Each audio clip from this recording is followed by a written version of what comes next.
যোৱাকালি অসমৰ মাননীয় মুখ্যমন্ত্ৰী ডক্টৰ হিমন্ত বিশ্ব শৰ্মা ছাৰে ডিফু ভ্ৰমণ কৰিছিল। তেখেতে বিজেপি প্ৰাৰ্থীৰ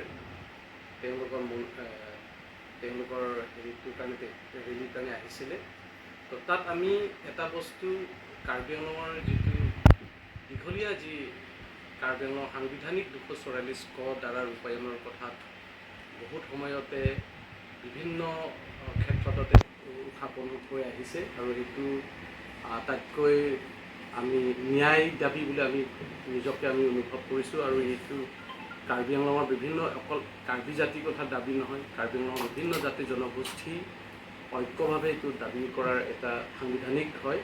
গতিকে সেই কথা যোৱাকালি তেখেতে যে আমি ডক্টৰ হিমন্ত বিশ্ব শৰ্মা ছাৰ বুলি আমি নাভাবি পেলাই সন্মানীয় মুখ্যমন্ত্ৰী হিচাপে যিটো প্ৰেছত তেখেতে অৱগত কৰিছিলে যে আপোনালোকে যিহেতুকে প্ৰচাৰ মাধ্যমে সুধিছিলে, আপোনালোকে ৰিপৰ্টাৰসকলে সুধিছিলে যে কাৰ্বি আংলঙৰ দীঘল দিন যিটো আন্দোলন কৰি বা অট'নমাছৰ কথা উত্থাপন কৰে, গতিকে আপুনি কি ক'ব বিচাৰে বুলি আপোনালোকে যিটো কুৱেশ্যন কৰিছিলে, সেই কথাত প্ৰসংগত তেখেতে উত্তৰ দিছিল, যিটো উত্তৰে আমাৰ কাৰণে খুব ভাল বুলি আমি অনুভৱ কৰিছোঁ। কাৰণ তেখেতে যে ইমান কাৰ্বি আংলঙৰ ৰাইজে যে সাংবিধানিক 244 কটো কিমান ইম্পৰ্টেণ্ট আৰু কিমান এটা ছেফটি, আৰু এই কথাটো তেখেতে কৈছিলে যে ডক্টৰ তুলিৰাম ৰংথাঙৰ নেতৃত্বত কেতিয়াবা গভৰ্ণৰ আগতো তেখেতে অৱগত কৰে, দাবী কৰে, বা প্ৰেছিডেণ্ট অফ ইণ্ডিয়া আগত তেখেতে দাবী কৰে, বা প্ৰাইম মিনিষ্টাৰ, হোম মিনিষ্টাৰ তেখেতে মানে অৱগত টিম কাৰ্বি আংলঙে দাবী জনাই আহিছে। আৰু লগত আমিও আছোঁ বুলি তেখেতে যিটো কথাত মিডিয়াত আপোনালোকৰ মাধ্যমত কৈছিলে, আমি দেখিছিলোঁ, শুনিছিলোঁ, এই কথাটো আমি খুব আনন্দ পাইছোঁ। সেইকাৰণে আমি তেখেতৰ যিটো ষ্টেটমেণ্টৰ মতে যিটো আহিবলগীয়া নিৰ্বাচনৰ হোৱাৰ পিছত আমি এটা আশা কৰিছিলোঁ, যিটো আজিৰ দিনত তৃতীয়বাৰ যদি সঁচাকৈ বিজেপি প্ৰাৰ্থী বা বিজেপি প্ৰধানমন্ত্ৰী যিটো নৰেন্দ্ৰ মোদী যদি হয়, বা অসমত যিটো অসম চৰকাৰৰ ফালৰ পৰা যিটো আমাৰ সন্মানীয় doctor Himanta Biswa Sarma chief minister ছাৰে যিখিনি কথা কৈছে, আমি আছোঁ বুলি তেখেতে আমাক আশ্বাস দিছে, বা কাৰ্বি আংলং অট'নমাছ কাউন্সিলে বাৰম্বাৰ যিটো উত্থাপন কৰা কথা যদি সন্মান ৰাখে, তেতিয়াহ'লে নেক্সট আমি এটা পৰ্যায়লৈকে আগবাঢ়িব পাৰিম বুলি আমি আশা কৰিছোঁ। আৰু সেই দ্বাৰাটোহে কাৰ্বি আংলঙৰ অট'নমাছ ষ্টেট ৰূপায়ণটো সম্ভৱ হ'ব বুলি আমি অনুভৱ কৰিছিলোঁ। সেইকাৰণে আজিৰ দিনত আপোনালোকক আমি ক'ব বিচাৰিছোঁ, doctor Himanta Biswa Sarma chief minister ছাৰক আমি হিল পিপুল কালচাৰেল ফৰামৰ জৰিয়তে ধন্যবাদ জ্ঞাপন কৰিছোঁ আৰু ৱেলকাম কৰিছোঁ।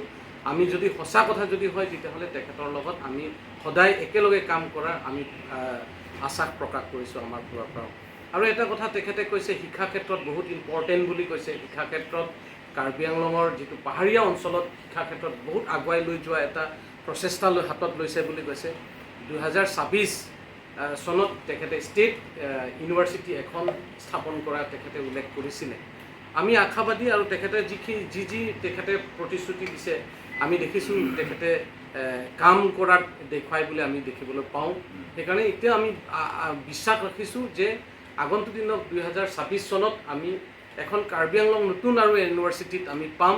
সেই ইউনিভাৰ্চিটিৰ জৰিয়তে যে সমগ্ৰ কাৰ্বি আংলঙতে বিভিন্ন জাতি জনগোষ্ঠীয় ছাত্ৰ ছাত্ৰীসকলে ইয়াত আমি শিক্ষা ক্ষেত্ৰত আগুৱাই লৈ যোৱা এটা ৰাস্তা পাম বুলি আমি আশা কৰিছোঁ। আৰু সেইটো তেখেতে কেৱল প্ৰতিশ্ৰুতি নহয়, তেখেতে কামৰহে আমাক প্ৰয়োজন হ'ব বুলি আমি আশা কৰিছোঁ, আৰু ছাৰে সেই কামটো কৰি দিব বুলি আমি বিশ্বাস ৰাখিছোঁ।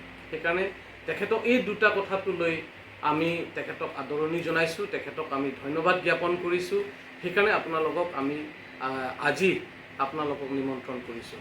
কাৰণ মোৰ লগত আছে আমাৰ সাহিত্য পৰিষদৰ ব'ৰ্ড চেয়াৰমেন প্ৰকাশ চাংমা, তেখেতে দুই এষাৰ আপোনালোকক অৱগত কৰিব বুলি মই অনুৰোধ কৰিছোঁ। প্ৰথমতে মিডিয়া বন্ধুসকলক ধন্যবাদ দিছোঁ। এই ছুটি সময়তো হ'লে আপোনালোকে সময়কণ ওলাই যে HPCFৰ অফিচত আহি সহযোগ কৰাৰ বাবে হয়, সঁচাকৈ খুব আনন্দৰ কথা। উই ফিল ভেৰি প্ৰাউড। অসমত আমি দেখিবলৈ পাইছিলোঁ কিমানখিনি পলিটিকেল পাৰ্টি আহি গুচি গ'ল, কিন্তু কোনো এটা আমাৰ অসমৰ চিফ মিনিষ্টাৰে তেওঁৰ নিজৰ ষ্টেটমেণ্টত বা নিজৰ কিবা পাব্লিক মিটিঙত কেতিয়াও মানে কাৰ্বি আংলঙত আহি দীৰ্ঘদিনৰ যি আমাৰ দাবী আৰ্টিকল 244A বিষয় লৈ যে আমিও যে অসম চৰকাৰ হয় বা অসমৰ কিবা হয় আমি কাৰ্বি আংলঙত ছাপোৰ্ট কৰিছোঁ বুলি কোৱা দেখা নাছিলোঁ। কিন্তু আজিৰ দিনত আমি সঁচাকৈ সৌভাগ্য বুলি আমি ক'বলৈ লাগিব যে যেতিয়া নেকি আমাৰ অসমত ডক্টৰ হেমন্ত বিশ্ব শৰ্মা ছাৰে নিজে নেতৃত্ব লোৱাৰ পাছত আমি বিভিন্ন জাতি জনগোষ্ঠীৰ পৰা আদি কৰি ৰাস্তা বাট ঘাট এডুকেশ্যনেল ছেক্টৰ গোটেইখিনি এটা ডেভেলপমেণ্ট ৰাস্তাত আমি দেখিছোঁ। তাৰ উপৰি আজি আমাৰ ইমানেই সৌভাগ্য তেখেতে নিজে যোৱাকালি আমাৰ বিজেপি প্ৰাৰ্থী নমিনেশ্যন ফাইল কৰিব আহোঁতে পাব্লিকৰ আগত বা আপোনালোকৰ মিডিয়া পাৰ্চনক সুধোঁতে কৈছে কি আমাৰ ফালৰ পৰা কোনো এটা অবজেকশ্যন নাই আৰু আৰ্টিকল 244A এটা লং ষ্টেণ্ড ডিমাণ্ডটো পাবলৈ লাগে বা আমি অসম চৰকাৰ হৈ আমি সেইটো লৈ কি বুলি ক'ব সমৰ্থন আছোঁ বুলি কৈছে। তো সেইটো আমাৰ কাৰ্বি আংলং ৰাইজক খুব ডাঙৰ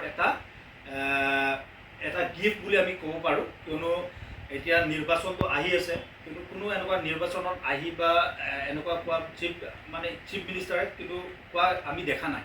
এইটো আমাৰ মানে প্ৰথম চিফ মিনিষ্টাৰ ছাৰ যে ডিফুত আহি কাৰ্বি আংলঙত আহি কোৱা, তাৰ বাবে আমি সঁচাকৈ আমি বন্ধু বান্ধৱীসকলক নমস্কাৰ যাচিছোঁ।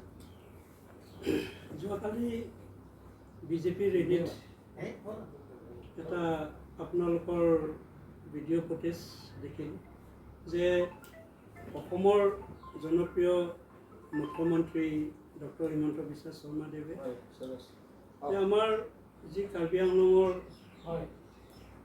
সকলো জাতি জনগোষ্ঠীৰ যি মূল সমস্যা 244 আৰ্টিকল ইমপ্লিমেণ্টৰ ক্ষেত্ৰত আমাৰ ডক্টৰ তুলিৰাম ছাৰে আৰু কাৰ্বি আংলঙৰ বিভিন্ন ছ'চিয়েল অৰ্গেনাইজেশ্যনৰ যি 244 আৰ্টিকল দাবী আছিলে, কিন্তু যোৱাকালি এইটো এটা আমাৰ কাৰ্বি আংলং ডিমা হাছাও ৱেষ্ট কাৰ্বি আংলঙৰ ৰাইজৰ কাৰণে যি মুখ্যমন্ত্ৰীৰ যিটো এটা বাক্য তেখেতে কৈছিলে, আমি তেখেতক বহুত ধন্যবাদ আৰু কৃতজ্ঞতা জনাইছোঁ যে কাৰ্বি আংলঙৰ যি সমস্যা যি 244 আৰ্টিকলত তেখেতক আপোনালোকৰ মিডিয়াৰ বন্ধু বান্ধৱীসকলে সুধিছিলে যে 244 আৰ্টিকলৰ ইমপ্লিমেণ্টৰ ক্ষেত্ৰত কেনেকুৱা ধৰণে, এতিয়া তেখেতে এইটোৱে কৈছে যে ডক্টৰ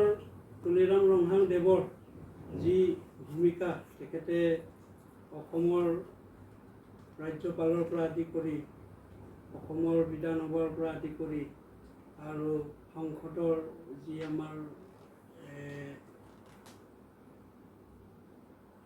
ভাৰতৰ প্ৰধানমন্ত্ৰী দেৱীক তেখেতে যি মেমৰেণ্ডাম ছাবমিট কৰিছে যে কাৰ্বি আংলঙৰ 244 আৰ্টিকলৰ ইমপ্লিমেণ্টৰ স্বাৰ্থত, তেখেতে সম্পূৰ্ণভাৱে উল্লেখ কৰিছে যে ডক্টৰ তুলিৰাম ছাৰে যি প্ৰচেষ্টা হাতত লৈ আছে সেইটোত মই সম্পূৰ্ণভাৱে সহযোগিতা আছোঁ আৰু আপোনালোকৰ লগতে আমি আছোঁ। গতিকে আমি গৌৰৱিত হৈছোঁ তেখেতৰ কাৰণে যিটো ভাষ্য প্ৰয়োগ কৰিলে। আৰু দ্বিতীয়তে যি আমাৰ শিক্ষা কাৰ্বি আংলঙৰ ডিমা হাছাও আৰু ৱেষ্ট কাৰ্বি আংলঙৰ যি আমাৰ ছাত্ৰ ছাত্ৰী আছে অতিকৈ পিছপৰা, গতিকে ইয়াত যি ষ্টেট ইউনিভাৰ্চিটি হোৱাৰ এটা তেখেতে প্ৰকাশ কৰি গৈছে, বহুত আদৰণীয় পদক্ষেপ। আৰু ইয়াৰ যি আমাৰ ছাত্ৰ ছাত্ৰীসকলে আৰু শিক্ষাত যাতে আগুৱাই যাব পাৰে তাৰ বাবে তেখেতে চিন্তা কৰিছে আৰু তেখেতে যি ইয়াত কৈ গৈছে, আমি কাৰ্বি আংলঙবাসীয়ে আমি তেখেতৰ ওপৰত সম্পূৰ্ণ আস্থা আছে, বিশ্বাস আছে আৰু সেইটো ইমপ্লিমেণ্ট হ'ব বুলি আমি আশা কৰিছোঁ। ধন্যবাদ। ঠিক আছে। কালচাৰেল ফৰাম বুলি ক'লেতো কাৰ্বি আংলঙত থকা জাতি জনজাতীয় এটা সংগঠন প্ৰতিষ্ঠা আছে ইয়াতে আমাৰ HPCF ফেমিলি, আৰু বিশেষকৈ আজি আমি গোটেই সাংবাদিক বন্ধু ভাইবিলাকক কৃতজ্ঞতা জনাইছোঁ যে আমি আজি প্ৰেছ মিট কৰিব দুটা কাৰণত কৰিছোঁ। বিশেষকৈ আমি আজি মুখ্যমন্ত্ৰী অসমৰ ডক্টৰ হিমন্ত বিশ্ব শৰ্মাদেৱ যোৱাকালি আহি কিনি প্ৰেছ ষ্টেটমেণ্ট এটা ঘোষণা কৰিছিলে যে আমাৰ 244 article 244A of the Indian কনষ্টিটিউশ্যনটো মানে যিটো আমাৰ পাহাৰীয়া অঞ্চলত থকা ডিমা হাছাও কাৰ্বি আংলং এই দুটা জিলাৰ কাৰণে এটা আমি আগৰ পৰা আমি দাবী কৰি অহা যে সাংবিধানিক আমাৰ এইটো বিচাৰাটো মানে ষ্টেট গভৰ্ণমেণ্টে এইটো সমৰ্থন দিয়ে বুলি নিজে যোৱাকালি আপোনালোকে গম পাইছে চাগে। আৰু ছেকেণ্ডলি হ'ল যে এতিয়া তেখেতে কৈছে যে ষ্টেট ইউনিভাৰ্চিটি এই বছৰৰ পৰা দিব। সেইটোৰ কাৰণে আমি মানে ভাল লাগিছে সঁচাকৈ। আৰু এইটো প্ৰমাণ কৰিছে যে আমি আমাৰ মুখ্য কাৰ্যবাহী সদস্য ডক্টৰ তুলিৰাম ৰহাঙে কামেৰে সি পৰিশ্ৰম কৰি দেখাইছে যে মানুহবিলাকে উঠাই যে ইলেকশ্যন আহিলেহে 244 আৰ্টিকেল ইছ্যুটো কয়, কিন্তু তেনেকুৱা নহয়। সি সঁচাকৈ প্ৰাইম মিনিষ্টাৰ লেভেলতে হওক বা য'ত য'ত হাই লেভেল হিচাপত সি তেখেতে মানে দাবী জনাইছে এইটো পাব্লিকৰ ডিমাণ্ডটো। এইটো মানে মই বিশেষ ভাল লাগিছে অন্তৰত। আৰু কাৰ্বি আংলং ৰাইজকো মই মানে ক'ব বিচাৰিছোঁ যে এনেকৈ ষ্টেপবোৰ আমি মানে আদৰ ল'ব লাগে আৰু এইটো আমি মানে ৰেচপেক্ট কৰিব লাগে। আৰু একেলগে অট'নমাছ ষ্টেট যদি হয় এইটো চবৰ কাৰণে হ'ব। সেইটো কাৰণে ইয়াত পলিটিকেল ইছ্যুটো কৰাব নালাগে, মই এইটোও ক'ব বিচাৰিছোঁ। যাতে যেন ইয়াত মানে আমাৰ ডক্টৰ তুলিৰাম ৰহাং ছাৰে যি কাম কৰি গৈ আছে সেইটো মানে ৰাইজে সমৰ্থন দিব লাগে। আৰু এতিয়া বিজেপি চৰকাৰে এতিয়া ক'ব গ'লেতো ভাল কামেই কৰি আছে, 10 বছৰে হৈছে।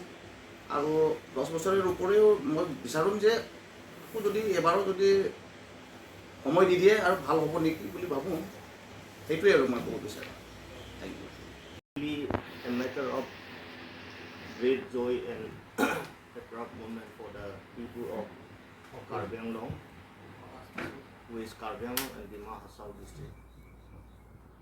On hearing the bold statement made by the Honorable Chief Minister Dr. Himanta Biswa Sharma yesterday regarding the implementation of Article 244A, which is a very long pending issue raised by the people of this hill district.